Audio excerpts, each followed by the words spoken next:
Hi Superkids, remember you're ordinary children doing extraordinary things by the power of God's Word and God's Spirit. Now, today it's my turn. You've seen loads of Ruth's hobbies, you've seen Jem, you've seen the animals in the garden, and now it's time that I want to do something for you that's something that I love to do, and that is surfing. And what we're going to do is I've got loads of things out to show you today to teach you how to be pro surfers. And we're going to start off with how do I get started? Now, a lot of you have been to the beach and a lot of you have gone and bodyboarding, and this is what this is a bodyboard. Now, I can't stand up on a bodyboard, okay, but I can lay on it and catch small waves and surf them all the way into the shore, and that's a really good place to start. If I want to catch slightly bigger waves, I've got to be able to paddle a little bit faster, so I use fins to do 360s and to do tricks and things. So we use fins to go that little bit faster and catch our waves. Okay, so that's a really good place to start. Moving on, okay, when we get started surfing, this is the pinnacle. This is what we all want to be able to do. And this is a short board. And this board is really light. Okay, it's really small, just a bit shorter than me, okay, and this one is really light and really small because it helps you be really fast on the waves. You can turn really tightly and you can catch gigantic waves and duck under them really, really easy. So this is kind of the end goal. Now, I am not small. Now, this board suits Ruth perfectly, okay, because she's really small and light. But with me, I'm a bit bigger. So I had this board made for me, okay? It is a short board. This is what's called a B52, and it's made for bigger guys like me who still want to surf really big waves and we want to surf really fast and be able to turn really, really well. This is 6'8", and it's got loads of cool features, which I'll show you a bit later. I did the design for this one, and we're going to remember that because we're going to do a little craft later about designing our own surfboards. And finally, this is a very special board. This is called the Roo board. It's named after Ruth. Okay, and this Roo board is really special because I designed it again, and it's made for teaching people to surf. So when you're learning surf, you want to get a really long board like this one, which is 7'10". Okay, and it's really, really floaty, really safe, and it's really stable for when you want to surf. So it's a good place to start, is getting yourself a mini mal just like this. Now, I understand that this is all very new, but it's really important we get all the toys and the features and all the bits and pieces to help. So one of the things you need when you're going surfing is a leash, because inevitably you are going to fall over. And what you don't want to do is when you fall into the water is to lose your board. You want to keep it strapped to your leg. Okay, so that's why we use a leash. We also need to have fins. Okay, and these fins go on the bottom of the surfboard and they help us to turn. Okay, so when these fins bite into the water, they help you turn really tightly. Okay, and they screw in. And the final thing you need is wax. And wax is really sticky, so it keeps you stuck to the surfboard so you don't slip off. And that's a really good idea when you're surfing, is to get some wax. Okay, it smells really nice, and you rub it up and down your surfboard, making it sticky. And we're going to have some fun in a bit. And we need to be able to stick to our surfboards. Finally, you can go surfing in all sorts of weather conditions. My family had a tradition where New Year's Day, where it was freezing and cold and you're shivering, we would go surfing. So for that, you need a really thick wetsuit. This is a winter wetsuit and it is like seal skin. And to make you look even more like a seal, it also comes with a hood, which you put over your head. And you look like a seal. Okay? So, but it stops you getting those ice cream headaches, like when you lick an ice cream and it's freezing and your head goes, ah. This may look very silly, but it's really helpful. And finally, to keep your toes nice and toasty and warm, you need booties. So, that's all the gear you need for surfing in the winter. But in the summer, this wetsuit I'm wearing now is a 3-2 and it's nice and light. But if you want to get lighter even still, I'm going to introduce you to a very special guest for our surf school. And our guest is Ellie. Come on in, Ellie, I'll lodge you. Now, Ellie is modelling the finest in shorty wetsuits. She has also realised that she doesn't have a surfboard, so she has made her own surfboard. And that's my challenge to you guys. Can you make your own surfboard out of some cardboard? Now, I designed my own surfboard, so I want you to design your surfboards as well. I want you to get your crayons out, your pens out, and what do you come up with for your surfboard design?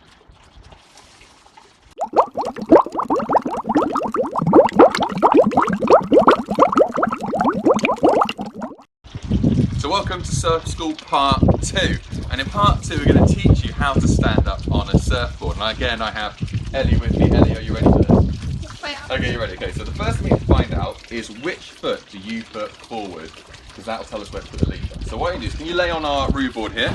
Okay, and what I want you to do is, without thinking about it, I want you to jump to your feet and put one foot in the middle of your hands and one foot at the back of the board. Okay, you ready? Yeah. Steady, go! Okay, so this tells me that Ellie has her right foot forward and therefore she is called Goofy. Now, I'm not being rude and mean, but that means she rides Goofy style, okay? I ride slightly differently. I'm a natural. I didn't come up with the names for it. I'm a natural, so I start with my left foot forward. And that's really helpful because that tells us where we need to put our leash. So could you strap your leash round your left foot? Okay, and I'm going to strap my leash around my right foot.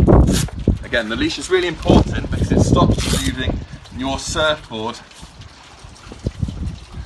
when you fall off, which is inevitable. Right? We will at some point fall off. Okay, the second part of surfing is you need to be able to paddle. Okay, and the idea of paddling is you've got to get to the same speed as the wave. Okay, so go on the surfboard again, and what we're going to do is we're going to lay down. You've got to hold the sides here. Okay, and we're going to say paddle, paddle, paddle. And what you've got to do is you've got to paddle as fast as you can until you feel the wave pick you up, okay? Okay. Okay, and then what I want you to do is we'll do it step by step. So you paddle, paddle, paddle. Let's practice paddling. Deep breaths. Come on, pretend you're paddling. Come on, you've got to put some effort in. Okay, so you've got to paddle. And then what you've got to do is we're going to two ways of standing up. We're going to put our chests up, weight on our arms, okay? You want to put one knee on the board. Obviously, you'll do it. That's it. And then you want to get your other foot between your hands. Okay, okay, and make sure your foot points that way. Okay, and then you got to stand up. Okay, now when you stand up, the temptation is to go like this. Woohoo! I stood up! Yay! But then your centre of gravity is really, really high, and you're going to fall over. I'm going to have to use the leash. So what you're going to do is when you stand up, you've got to get your left arm up, like you're rocking, like you're holding a shield, and you're going to get nice and low. Okay, and all your weight on your front foot. Okay, do you want to try that again? Yeah. So we'll do it step by step this time. So you're going to, ready? Children, I hope you're practicing this at home as well, okay, because, you know, it'd be really good to join in. Okay, right, so ready, you've got to paddle, paddle, paddle, paddle, paddle, paddle, paddle, paddle, and here you've got to put arms up, knee, hands, nice and low, arm up. Cool. You children, you stood up a different Brilliant. Ellie's working out whether she's natural or goofy. We'll do a different way this time, okay, you ready? So this time what we're going to do is we're going to paddle, paddle, paddle. Okay? Yep. I'll do it goofy for you. And this time you're going to put your foot on the back of the board. Yep. And in one motion you've got to pop it up really fast. Okay? So like press. Like that. Okay. Okay? Okay, so ready? Yep. Okay, you're going to paddle, paddle, paddle, paddle. Paddle, paddle, paddle, and pop up. And I would fall over. And nice and low. Okay, so that's how you stand up on a surfboard. Once you're up, you can do something called a party wave. So if you're both standing up on the same wave, you can push the other person over. And it's quite good fun. Right, are we ready to do this for real? Yeah. Okay?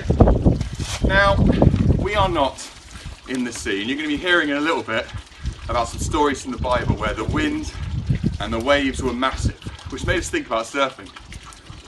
But the wind and the waves aren't massive, it's still quite a nice day today. So I've had an idea. Okay. Okay? I thought it was quite good fun, so we made some environmental kind of effects. Okay? So what we're going to do is we're going to surf again, but Ruth's going to help us out. Come on, Ruth, help us out. Okay? And what Ruth's doing Okay, we're imagining the spray. We're out surfing. Okay, so you ready for this? Yeah, I'm ready. Okay, alright, okay, so we're going to do this again. Do you know what? It didn't take Ruth much convincing to do this. Okay, ready? So we're in the surf. Yeah. Okay, we're going to paddle. Okay, ready, and go. Get nice and low and surf. Go, woo! We're surfing! Ah, well done, guys. Now, Ruth is really enjoying this. So, guys, in your living rooms, probably without the water, or in the garden, make yourself some surfboards, decorate them, and try these steps to learn how to surf. Love you guys, we miss you guys, and over to Ruth with the word.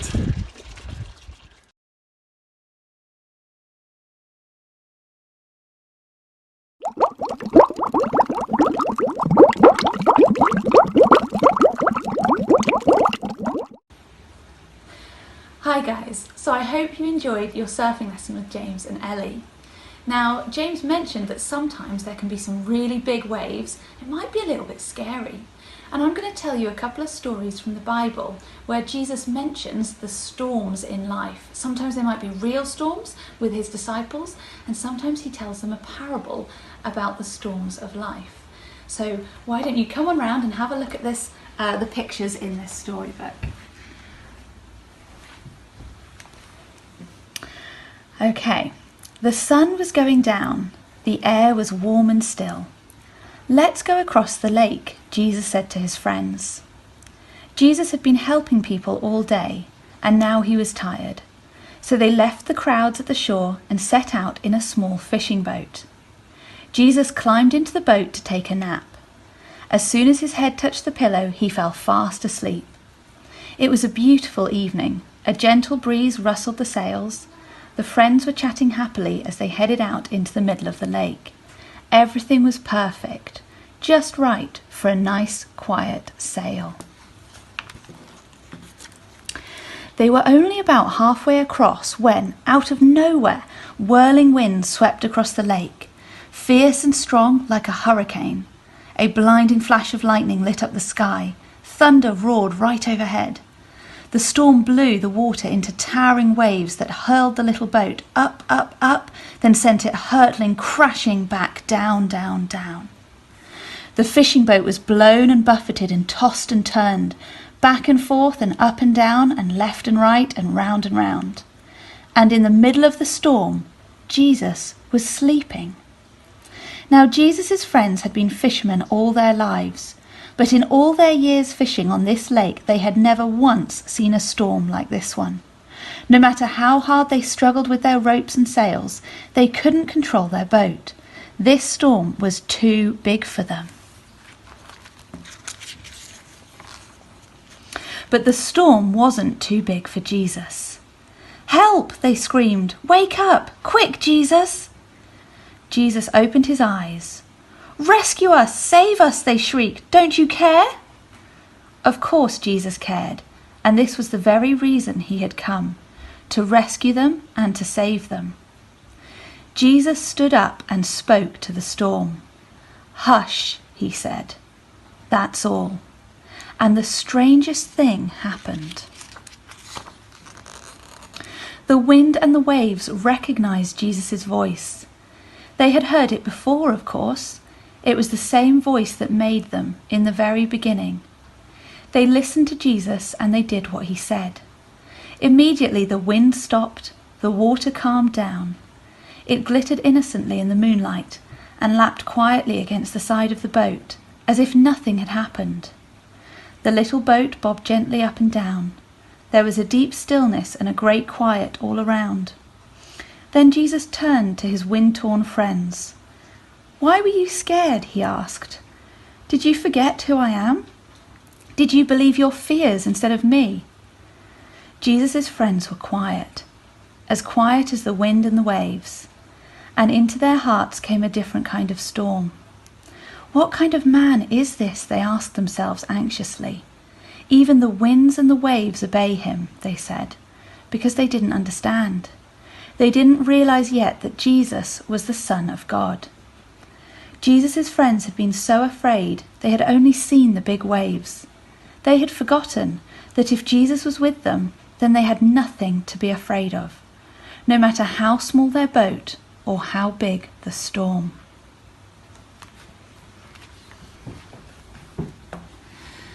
So I love that story, and hopefully you did too, because it reminds us just how awesome and how big and how powerful Jesus really is. Sometimes in our lives we might have storms of difficulties and tricky situations when you might feel quite scared or nervous.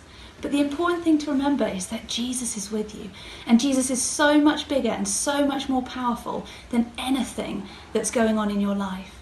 So when you're struggling or when you're feeling a little bit scared, just remember, turn to Jesus. Look at Jesus. He's the answer to any of the problems in life, and he is so much more powerful than the storms.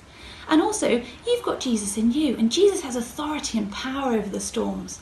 So you can command those storms to stop and command those things to go away, and they have to obey because Jesus is the Son of God. There's one other story I want to tell you, and it's a parable that Jesus told his disciples, all about the wise and foolish builders. And it even ties in with a song. So, Jesus said this to his disciples: "Therefore, everyone who hears these words of mine and puts them into practice is like a wise man who built his house on the rock. The rain came down, the streams rose, and the winds blew and beat against the house. Yet it did not fall, because it had foundations on the rock. But everyone who hears these words of mine and does not put them into practice is like a foolish man who built his house on sand.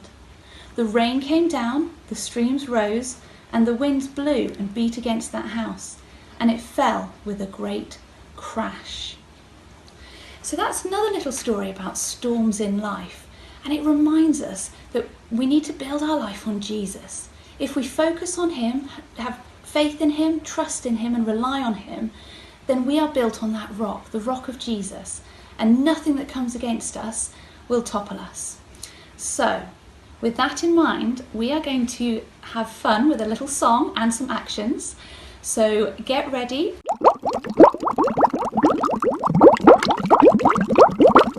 This song, Sandyland, is all about building our house on the rock on Jesus. So you'd like to stand together with us, Ruth's doing the actions, and join in and have lots of fun.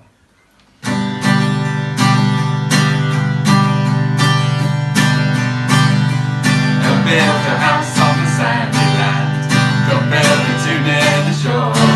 Well, it might be kind of nice, but you'll have to build it twice, so you'll have to build your house once more. Never build your house upon a rock. Make a good foundation on a solid spot. Well, the storms may come and go, but the peace of God you will know. Don't build your house on the sandy land. Don't build it too near the shore. Well, it might be kind of nice, but you'll have to build it twice, so you'll have to build your house once more. Better build your house upon a rock. Make a good foundation on a solid spot. Well, the storms may come and go, but the peace of God you will know. But the peace of God you will know. But the peace of God you will know.